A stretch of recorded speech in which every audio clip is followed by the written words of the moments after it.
Welcome madam.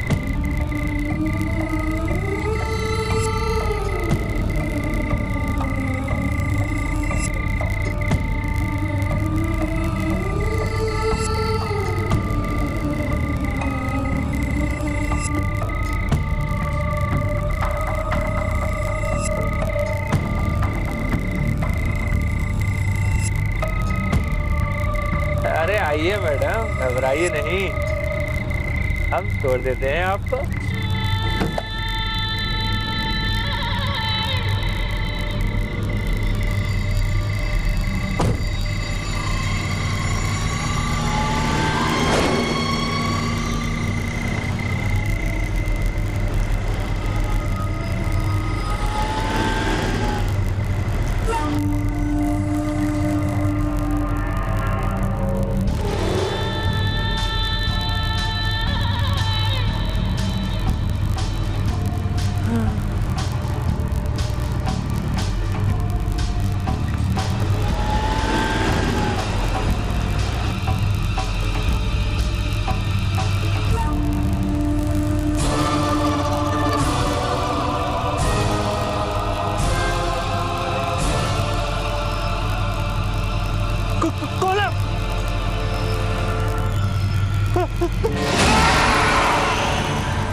Mumbai माया नगरी के नाम से मशहूर ये शहर पिछले कुछ महीनों से एक अजीबोगरीब रहस्यमयी घटना की वजह से चर्चा में आ गया था। पर लोगों के लिए वो सिर्फ एक दुर्घटना भर थी। उस दुर्घटना के पीछे का असली सच बहुत कम लोगों को पता था। ये वो घटना थी जिसने पुलिस और प्रेस दोनों की नींद उड़ा दी थी। पटेल मार्ग नाम की सड़क पर रात के सन्नाटे में अजीबोगरीब हालात में लोग मारे जा रहे थे। खास बात यह थी कि जितनी भी मौत हो रही थी वो सारे लोग शराब के नशे में धुत होकर गाड़ी चला रहे थे। क्या था ये डरावना रहस्य, आइए जानते हैं। पढ़ो इसे।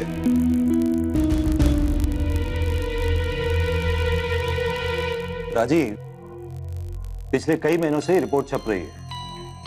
पटेल मार्ग पर आए दिन किसी न किसी की मौत होती है। कोई भी अखबार अभी तक इस घटना की तह तक नहीं पहुंच पाया। हमारा अखबार इस शहर का सबसे चर्चित अखबार है और तुम हमारे मोस्ट एक्सपीरियंस्ड रिपोर्टर। क्या कर रहे हो तुम? सर ये एक एक्सीडेंट है और पुलिस के मुताबिक वो सारे के सारे नशे में धुत थे। मुझे नहीं लगता सर इस केस में कुछ दम है। तुमने शायद ध्यान से पढ़ा नहीं राजीव। सारी मौतें सिर्फ गुरुवार को ही हो रही और वो भी उसी पटेल मार्ग पर, और वो भी रात को 12 बजे से 2 बजे के बीच में। सर मैं कुछ भी नहीं सुनना चाहता। तुम्हें इस केस पे काम करना होगा। Am I clear? Okay sir.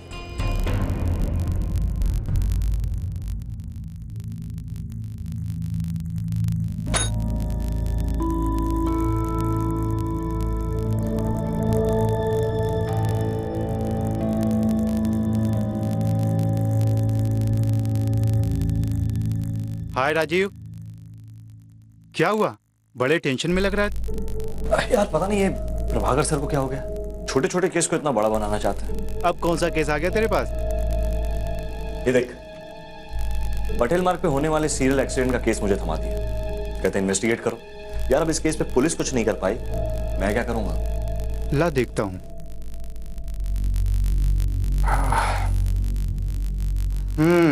ये रिपोर्ट के मुताबिक घटना पटेल मार्ग पे रात के 12 से 2 के बीच ही होती है। उस समय वहां पहुंच के कुछ पता लगाया जा सकता है। इसके अलावा तो मुझे कोई दूसरा रास्ता दिखाई नहीं दे रहा है। ये बात उन दिनों की है जब मैं और राजीव एक ही न्यूज़पेपर के लिए काम किया करते थे। राजीव बहुत ही ईमानदार और बहुत ही अच्छा जर्नलिस्ट था। वो अपना काम बड़ी मेहनत और लगन से करता था। राजीव को समझ नहीं आ रहा था कि वो इस केस की तहकीकात कहाँ से शुरू करे, और उधर प्रभाकर सर उस पर लगातार दबाव बनाए जा रहे थे। लेकिन एक दिन उसने फैसला किया कि वो इस गुरुवार रात 12 से 2 बजे के बीच पटेल मार्ग जाएगा।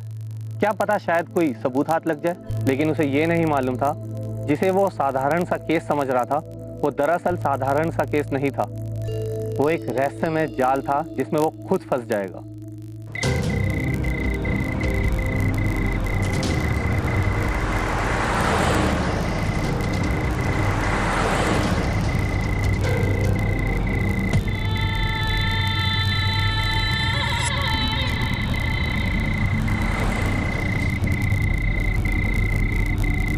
लड़की अकेली यहाँ क्या कर रही है?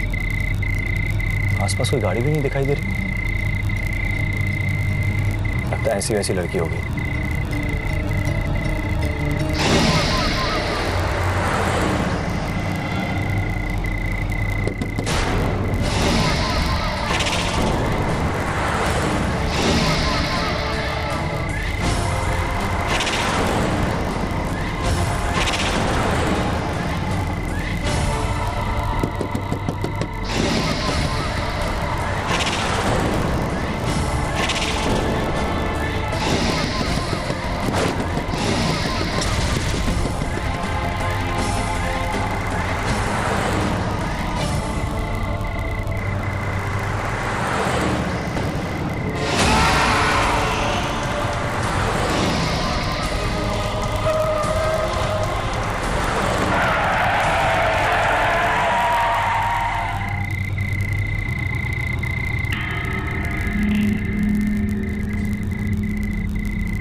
हेलो, कहाँ हो राजीव?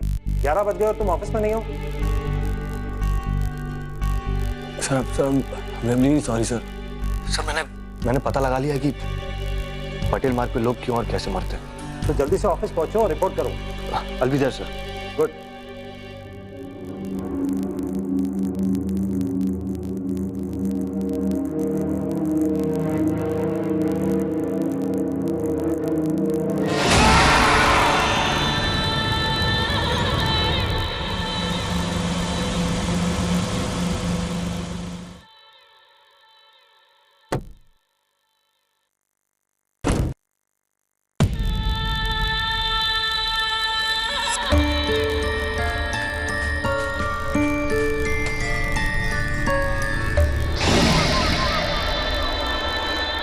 तुम्हें क्या लगता है मैं तुम्हारी ये बकवास मान लूं? सर आप मेरी बात पे यकीन कीजिए, मैंने अपनी आंखों से देखा है। वो लड़की मेरे कार के साथ दौड़ रही थी और अचानक गायब होकर मेरे बगल में आकर बैठ गई। इनफ ऑफ दिस राजीव, मुझे कोई चीप हॉरर स्टोरी मत सुनाओ। कोई काम किया नहीं होगा और लेकर आ गए एक मनगढ़ंत कहानी यहाँ पर। क्या लगा मैं विश्वास कर लूंगा? सर बस राजीव, मुझे पटेल मार्ग का सच चाहिए। तुम्हें जो करना है करो, रात भर जागना पड़े तो जागो, लेकिन जो मैं चाहता हूं उस पर काम करो। और अगर काम नहीं करना चाहते हो then don't make stories, just go and resign, just go।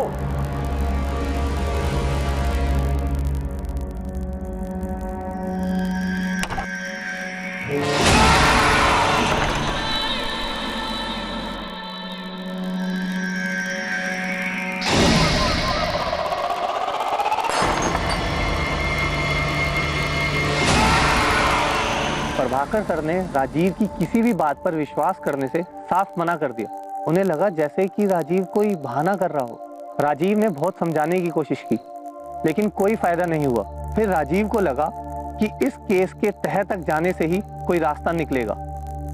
फिर वो सारी रात केस की स्टडी करने के लिए ऑफिस में रुक गया। फिर उसके साथ जो हुआ वो उसने कभी सपने में भी नहीं सोचा था।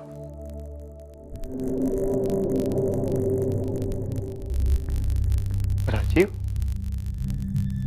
क्या यार, आज फ्राइडे है, आज भी काम लेके बैठा है। चल पार्टी उर्टी करते हैं ना। नहीं यार, जब तक ये पटेल मार्ग की स्टोरी क्रैक नहीं कर लेता ना, जब तक मैं चैन से नहीं बैठूंगा। और फिर मुझे सर को भी प्रूव करना है कि जो भी मैंने देखा वो सब कुछ सच था।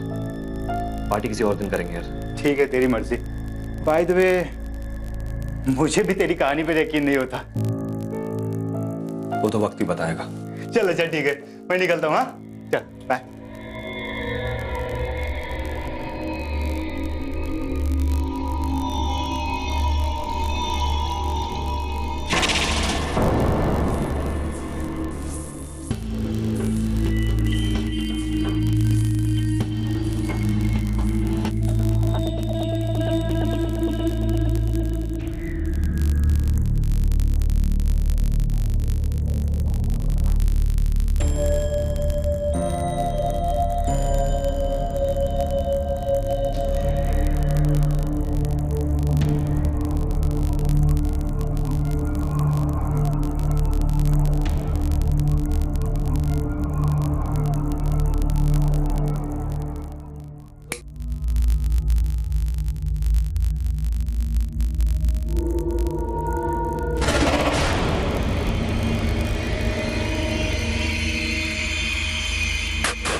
ये कैसे कर?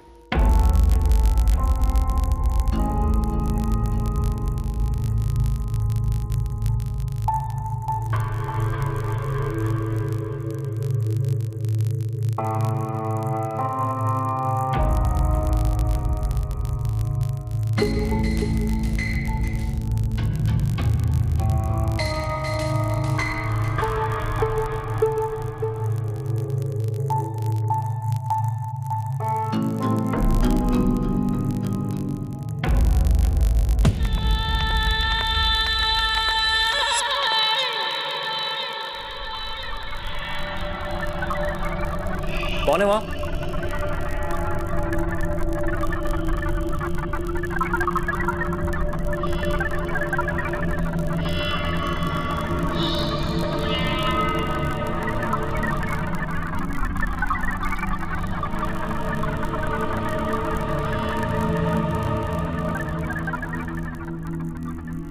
फ्यूज तो ठीक है, फिर ये पावर कट कैसे हुआ? नीचे जाके देखता हूं।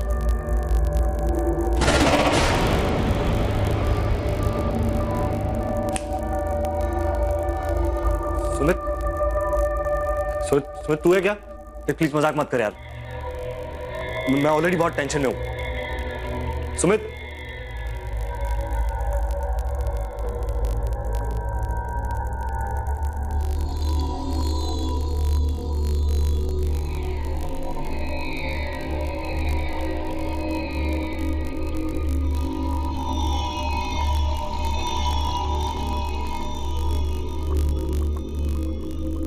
वॉचमैन, कौन है वहां?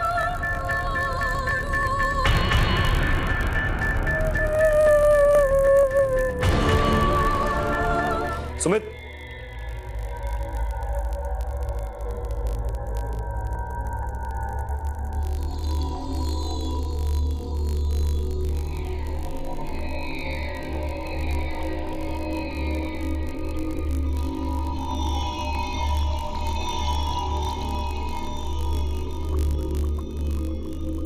वॉचमैन, कौन है वहां?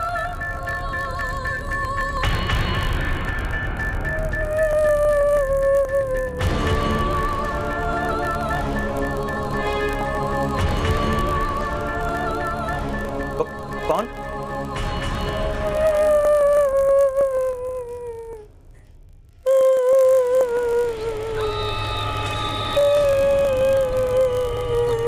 कौन तुम?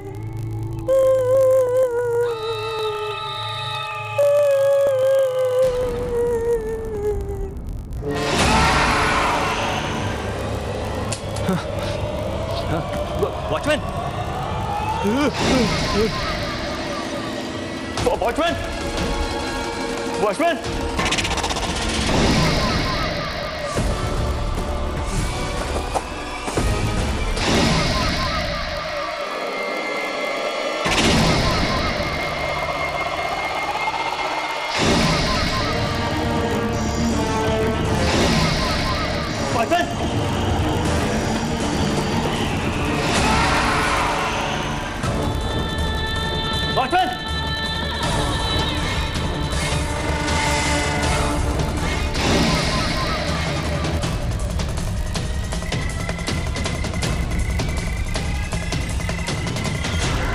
क्या हुआ साहब, इतने डरे हुए क्यों हैं?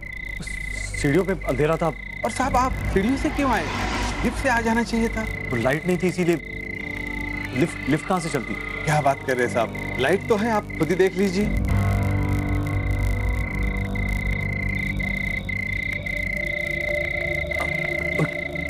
कुछ देर पहले तो लाइट नहीं थी ना? लाइट थी साहब, आप लगता है आपकी तबीयत ठीक नहीं, आप थक गए, आप घर जाके आराम कीजिए।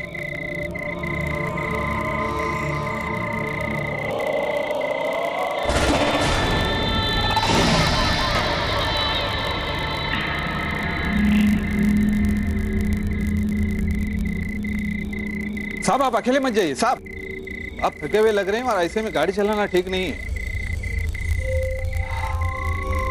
तुम ठीक कह रहे हो।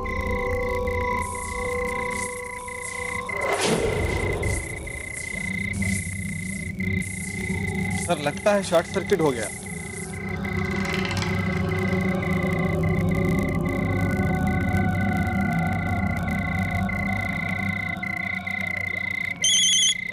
राजीव?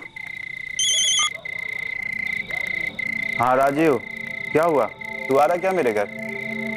आजा आजा, तेरे लिए भी ड्रिंक है। नहीं यार, बहुत थक गया हूँ और गाड़ी चलाने का भी बिल्कुल मन नहीं कर रहा है। तेरी पार्टी कैसी चल रही है? यार मैं भी बहुत थका हुआ था, तो सोचा घर पे अकेले ही पार्टी मना लेता हूँ। सुन अब, तू मुझे यहाँ पिकअप करने आ सकता है क्या? यार मेरे साथ बहुत अजीब अजीब सी चीजें हो रही हैं यहाँ पर। अच्छा ठीक है, तू टेंशन मत ले, मैं आता हूँ। अच्छा सुन, अब गाड़ी आराम से चलाना, नशे में कहीं गाड़ी मत ठोक देना। Okay, I am waiting.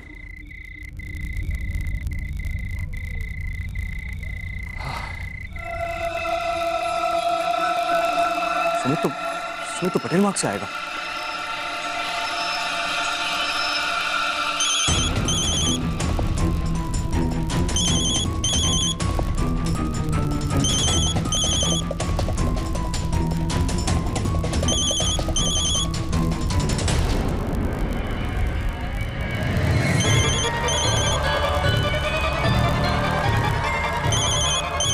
कौन सुमित?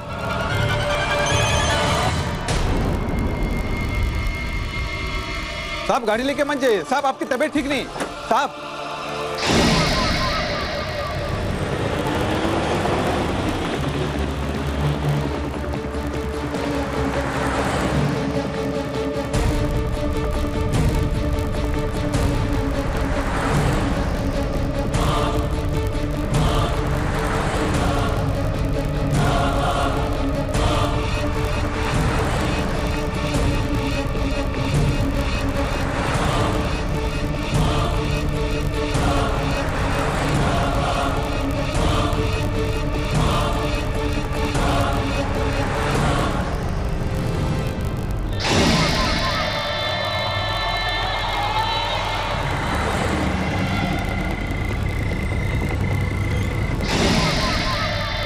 अरे इतनी रात के अंधेरे में अकेली लड़की क्या कर रही है?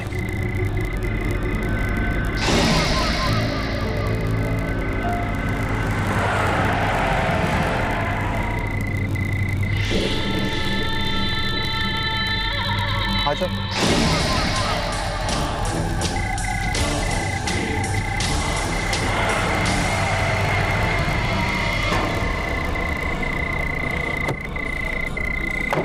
अरे राजीव, तूने अपनी गाड़ी मेरी गाड़ी के सामने क्यों रोक दी? तू तेरी गाड़ी यहाँ छोड़ और मेरे साथ चल। लेकिन हुआ क्या, बताएगा मुझे? मैं तुझे सब कुछ समझाता हूँ, तू मेरे साथ चल। लेकिन वो लड़की यही कही थी। अरे तू छोड़ ना, मैं तुझे कार में सब कुछ समझाता हूँ, तू चल मेरे साथ।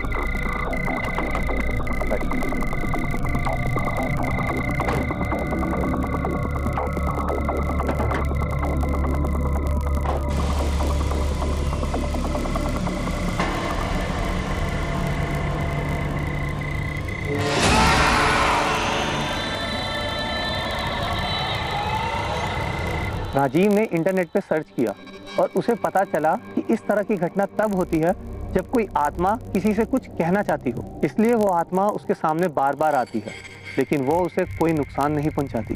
राजीव को भी लगा कि वो आत्मा उससे शायद कुछ कहना चाहती हो, इसलिए वो उसके सामने बार बार आ रही है। और वो उसकी इंफॉर्मेशन इकट्ठा करने में जुट गया था। राजीव ने एक स्केच आर्टिस्ट को बुलाकर उस आत्मा का स्केच तैयार करवाया और फिर धीरे धीरे खुलने लगा एक डरावना राज।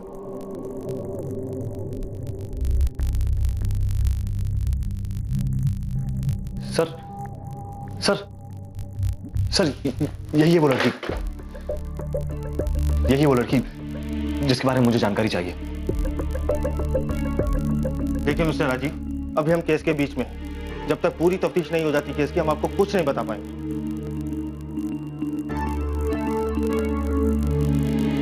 ठीक है sir.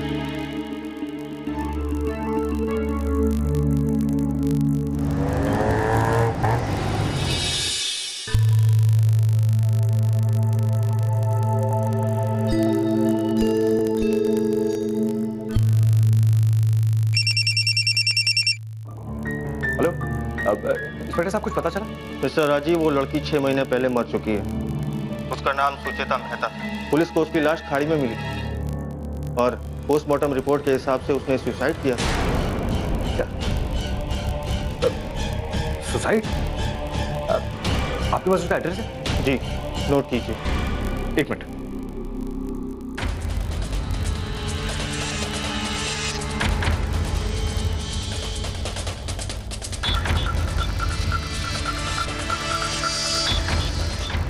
Okay, thank you.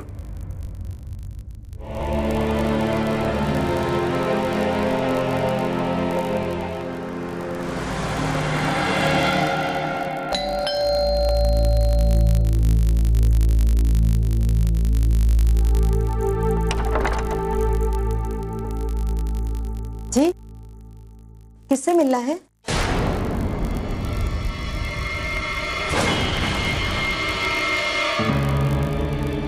Sucheta Mehta का घर यही है? मुझे कोई बात नहीं करनी है। मेरी बेटी मर चुकी है। प्लीज मुझे अब तंग मत कीजिए। देखिए आंटी, मैं आपको परेशान नहीं करना चाहता, बस एक बार मेरी बात सुन लीजिए। मुझे कोई बात नहीं करनी है। प्लीज आप यहाँ से चले जाइए।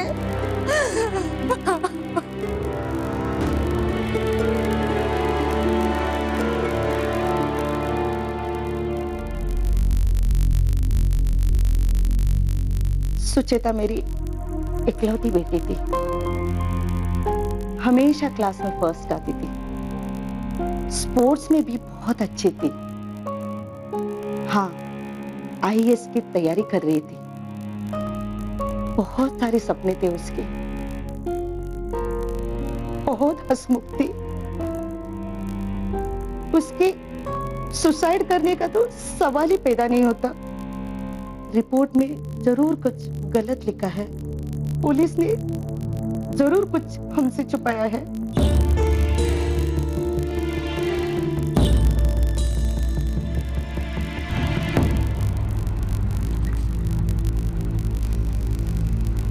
पुलिस को उसकी लाश खाड़ी में मिली थी और पोस्टमार्टम रिपोर्ट के हिसाब से उसने सुसाइड किया था।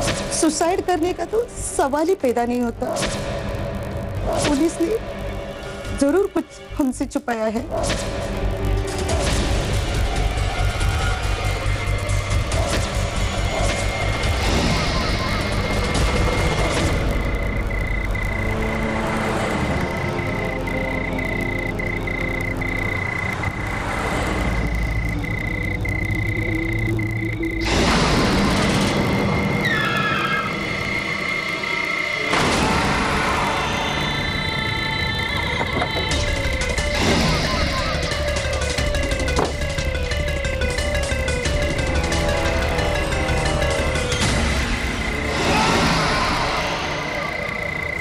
देखो, मुझे जाने दो प्लीज। मैंने तुम्हारा क्या बिगाड़ा है? प्लीज मुझे जाने दो। देखो, प्लीज मुझे जाने दो। मैं हाथ जोड़ता हूं तुम्हारे सामने।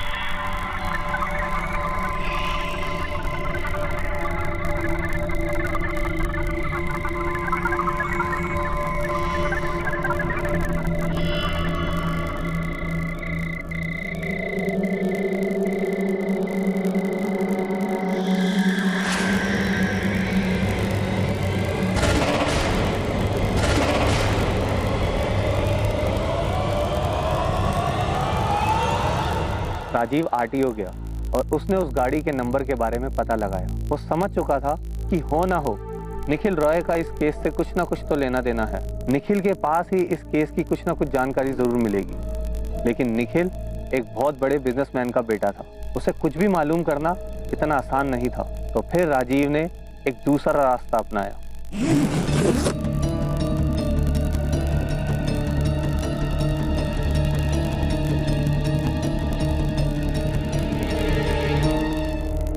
Hello sir.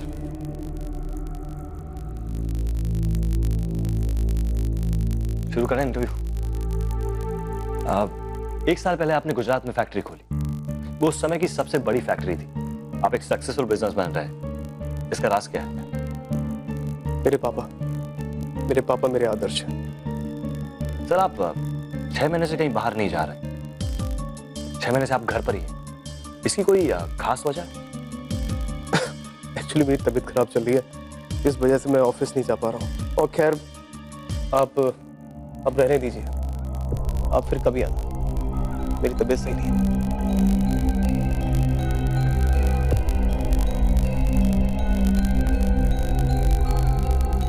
इस लड़की को तो जानते हैं आप?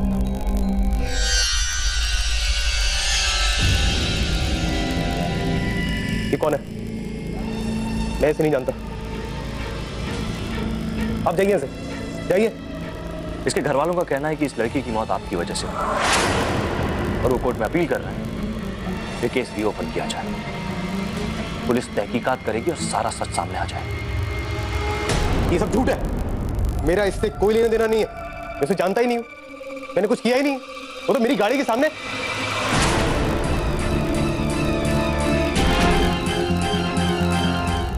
इस लड़की को तो जानते हैं आप?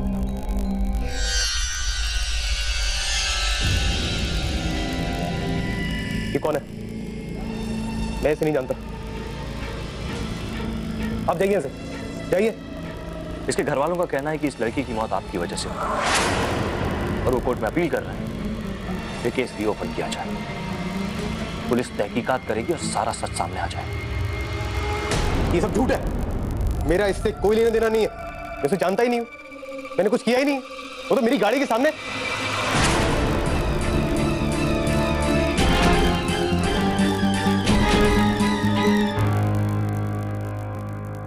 देखिए सर, मैं जानता हूं कि इस लड़की की मां झूठ नहीं बोल रही और मैं ये भी जानता हूं कि इस लड़की की मौत आपकी वजह से हुई। सर, मेरी पुलिस में काफी पहचान है। अगर आप मुझे सब कुछ सच बता देंगे तो मैं आपकी मदद कर सकता हूं और हो सकता है कि केस आपके फेवर में जाए। देखिए, आपसे मैं पहले भी कह चुका हूं, मेरा इस केस से कोई लेना देना नहीं। प्लीज मुझ पे आप झूठे इल्जाम मत लगाइए और जाइए, जाइए यहाँ से आप। ओके, ठीक है, आप कहते हैं तो मैं चला जाता हूं। लेकिन अगर ये केस रीओपन हुआ ना तो सबके सामने आपकी सच्चाई और गुनाह दोनों आ जाएंगे। बाकी आपकी मर्जी, और फिर हो सकता है कि आपको फांसी भी हो जाए। Choice is yours.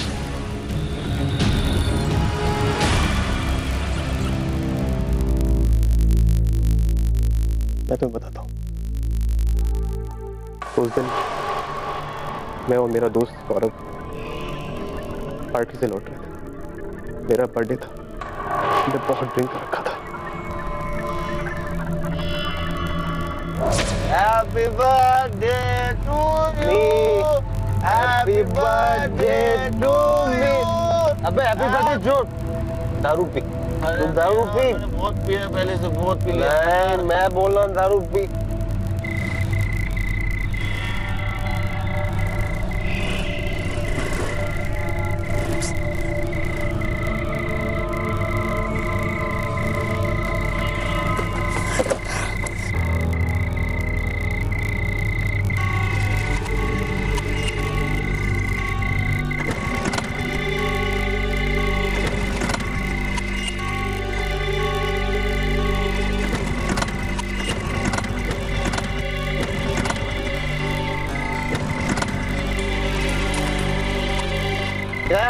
यार मजा आ गया तेरी बर्थडे पार्टी में। यार खूब नाचे, खूब पिए यार, बहुत मजा आया। मेरी पार्टी निखिल की पार्टी मजा ना है, हो ही नहीं सकता।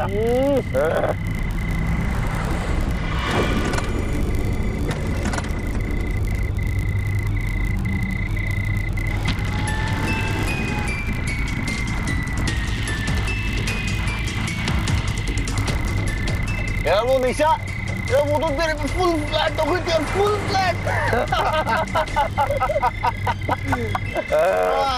रुको। देख क्या हुआ? मैं ठुक गई गाड़ी। यार कौन है? देखिए।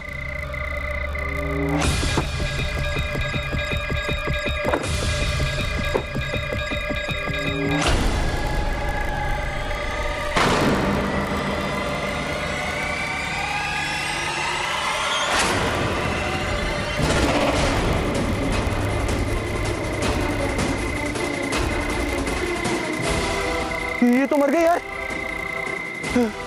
यार अब क्या करेंगे?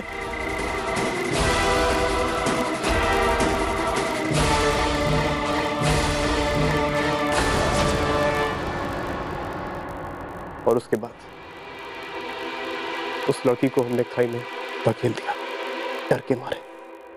लेकिन हमें क्या पता था वही डर हमारी जिंदगी में वापस आ जाएगा। पर पोस्टमार्टम की रिपोर्ट में तो यह है कि लड़की की मौत पानी में डूबने से हुई। मेरे पापा ने पूरी ताकत झोंक दी, पानी की तरह पैसा बहाया और पोस्टमार्टम की रिपोर्ट को बदल दिया। केस दब गया। मैं अपने फादर का इकलौता लड़का, वो मुझे कैसे जेल जाने देता है? बट सर अगर केस दब ही गया था तो फिर आप घर पे क्यों हैं? आई मीन ऑफिस क्यों नहीं जा रहे? एक्चुअली कुछ दिनों के बाद मुझे और सौरभ को सुचिता की आत्मा दिखाई देने लगी। हम बहुत डर गए थे। मैं तो मंदिर में सोने लगा और सौरभ भी ज्यादातर मेरे घर पे रहता है। हमारी ये हालत देख के मेरी माँ ने एक पंडित को बुलाया।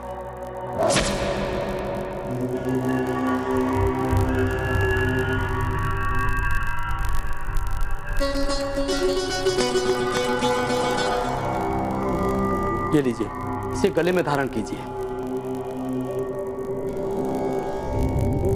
इस ताबीज को कभी अपने से अलग मत करना। जब तक ये ताबीज तुम्हारे पास रहेगा वो आत्मा तुम्हारा कुछ नहीं बिगाड़ सकती।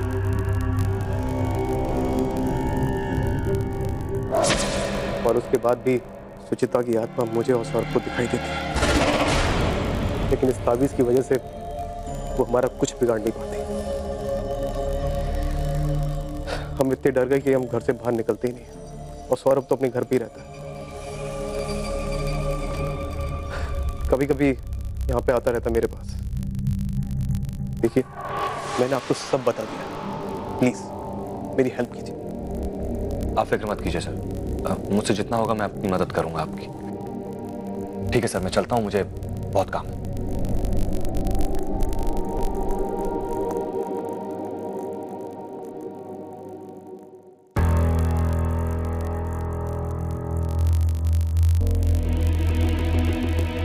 सौरभ, ये राजीव मल्होत्रा है। इन्होंने बताया कि वो एक्सीडेंट का केस रीओपन होने वाला है, इसलिए मैंने इनको सब कुछ सच सच बता दिया।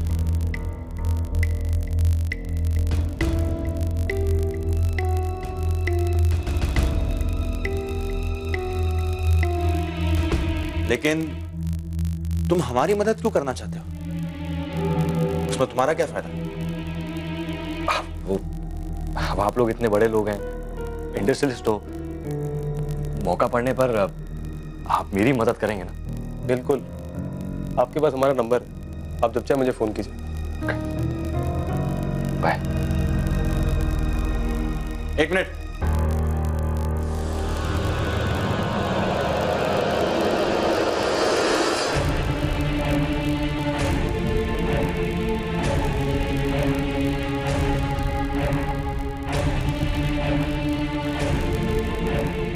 आज तक मैंने किसी रिपोर्टर को ऐसा बैग लेते हुए नहीं देखा।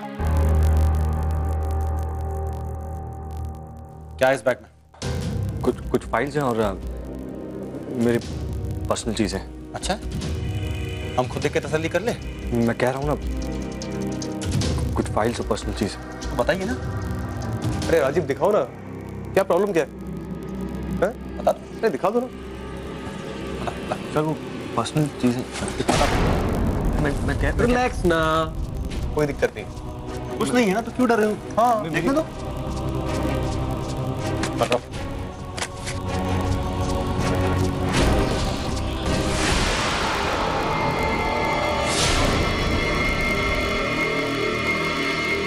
ये क्या है? ये तो स्पाई कैमरा है। निखिल स्टिंग ऑपरेशन करने आया था। चीन कैमरा इसका। छोड़ मुझे कैमरा दे।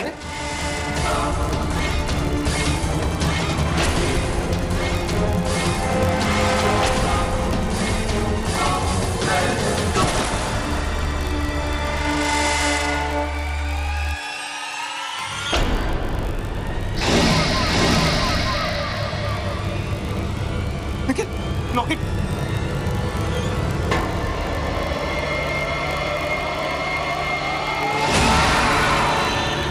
देखो हमसे बहुत बड़ी गलती हो गई, हमें माफ कर दो। हमें माफ कर दो। हमने शराब पीना भी छोड़ दिया। अब तो देखो तुम जैसे बोलोगे वैसे करूंगा। प्लीज प्लीज हमें माफ कर दो। हमें माफ। सौरभ भाग, सौरभ भाग।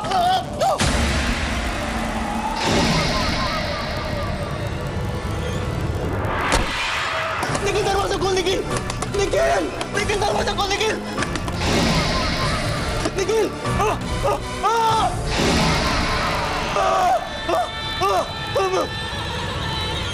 मैंने कुछ नहीं किया, प्लीज मुझे छोड़ दो। तुम्हारी मौत मेरी वजह से नहीं हुई है, मुझे माफ कर दो।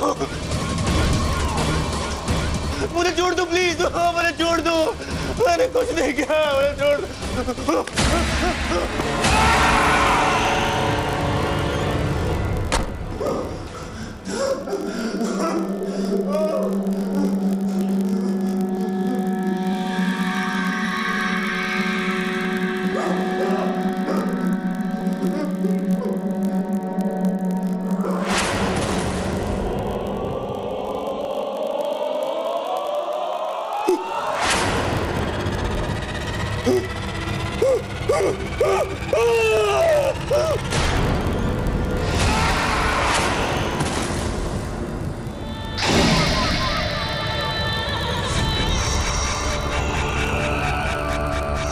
मुझे छोड़ दो, मैंने कुछ नहीं किया है।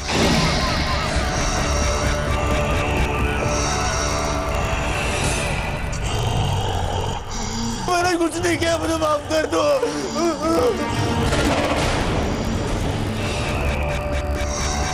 मुझे छोड़ दो, मैंने कुछ नहीं किया है।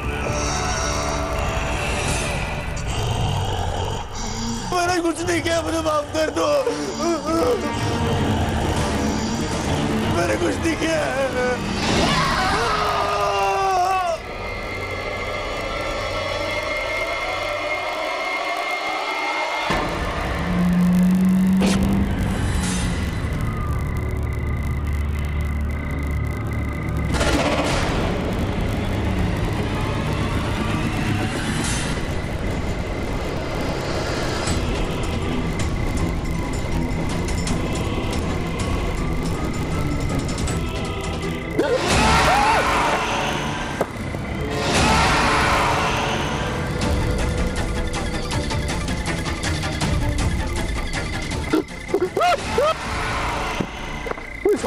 मुझे छोड़ दो, मुझे माफ कर दो। मैं अपने गुनाह कबूल कर लूंगा, प्लीज मुझे छोड़ दो।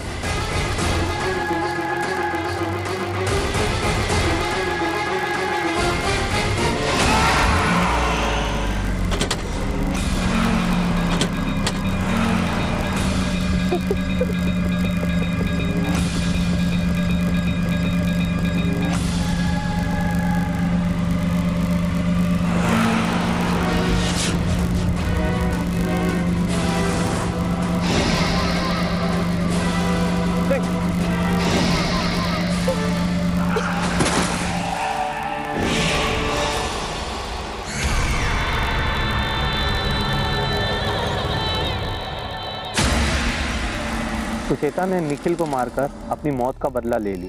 उसके बाद उस रोड पर इस तरह की कभी कोई घटना नहीं घटी।